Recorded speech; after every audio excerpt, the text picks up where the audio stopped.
Hello, lovely viewers. Welcome to Galaxy Space Talk. If you're a first time viewer, this is a podcast where we discuss the science and everything else concerning space. I'm Sarah Aza and I'm your host. On the previous episode, we delved into the birth of stars, and today we'll be talking about the life cycle of stars. But before we get to that, I would like to introduce my guest, Godwin Nanaba, a physics alum from the University of Cape Coast. Welcome to the show, Godwin. Thank you. Okay, so today we'll be talking about the life cycle of stars. Yeah. When astronomers say the life cycle of a star, what does that mean? Okay, so life cycle. Basically, we know what life cycle is. The journey of anything that is in existence. Sorry. So you are in existence. You are going to pass through some journey. You are going to go through some journey till you leave. Anything that has a beginning has an end. So we talk about stars to life cycle of stars.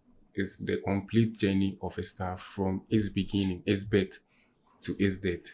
That is when it dies or it leaves. Okay, Yeah. So basically that's what it is. right.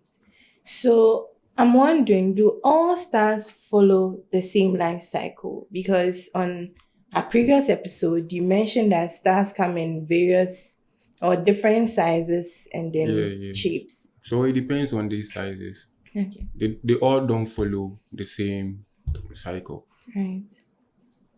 Up to a certain point, they are the same, but it starts from a certain point and they are not the same anymore. So it depends on their sizes. Okay.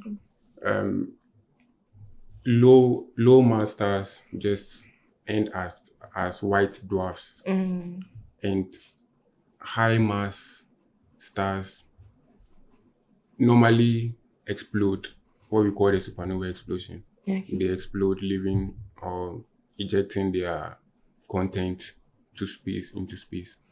So they all don't follow the same. Okay. So in layman terms, can you just summarize the life cycle of stars? Okay, so I said something like it starts with a cloud formation in the previous episode. So it starts with this this cloud formation, which is the combination of gases and also dust. Yeah. Then it moves to protostar, which is the early stages of a star before fusion. Then it moves to the main sequence.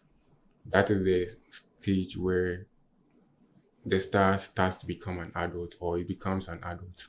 Okay. So it continues like that. That process, that stage continues for millions of years, billions of years.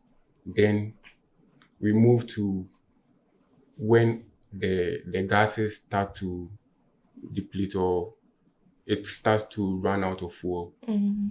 Then they become either supergiant or red giants.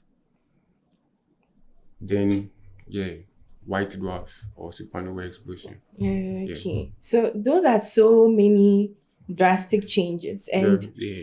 I'm wondering, I'm sure my viewers are also wondering, what exactly is happening inside these stars that causes these changes? It's all hydrogen fusion, helium fusion. It's all gas fusion. So when the fusion is in its early stages, we see the very bright stars and all that. But when there's not enough gases to fuse, then you realize the star is changing. That is the red giant or supergiant. Then eventually it runs out, ends at a white dwarf or explodes. That the explosion is mainly from the core of the star. Okay. So the star, the core of the star traps or doesn't give out all its energy. So it's kept in there until everything just comes out as explosion. All right. So When you read about stars or when you hear conversations on stars, Yeah, you yeah. you usually hear a term main sequence. Main sequence. Like, Yeah. what's this main sequence and why is it all over? Why is it so important? It's important because that's the stage where stars stay for a very long time. Okay. This process continues for, or this stage continues for a very, they spend most of their time there Okay. in that stage. In that stage. So it's important to stars. Yeah. It's important to Yeah. stars. Okay. So in that phase, you mentioned that they spend a lot of time in that phase. Yeah. How long can a star stay stable in that phase? That phase. Again, I'll go back to the dependency of their mass or their Okay. size. A very low mass, or I won't say a low mass star has not enough energy. So they give out small or little energy over time and live for long. They stay very long in their main sequence. But a high mass star has enough energy to give off, and their fusion is rapid. Okay. Their fusion is at a higher rate, so they give out energy very fast and they die very fast. So it depends on their mass.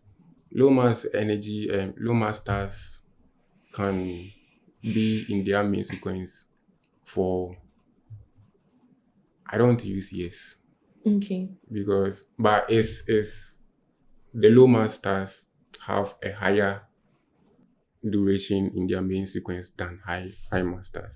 Okay, so if I'm understanding you correctly, you are saying that the mass of a star determines its stability in the main sequence phase. Exactly. Okay, so what also determines the color of a star? Because we know our sun to be white and not yellow. So what determines the color of a star? The mass is the main characteristic or the main dependency of its characteristics. Okay. So any question you ask about what determines, the main answer to that is the mass. Okay. So high mass stars, which is massive stars, appear to be blue. Medium stars like our sun Sun. appear to be yellow or give white colors. And low mass stars give reddish colors. And yeah, so it's all about the mass. Okay. So, from what we've learned so far, we understand that the hydrogen fusion at the core of a star is what enables it to keep shining. Yeah. So, what happens when this hydrogen runs out? What basically happens is the core starts to contract under gravity, and the outer layers also expand, giving off their gases and whatever they possess. Okay. So it continues like that till it eventually runs out. Okay, so you hear red giants, super giants. What's that? Do all stars become red giants? Do they become super giants? No, Okay. not all. So high mass stars become supergiants.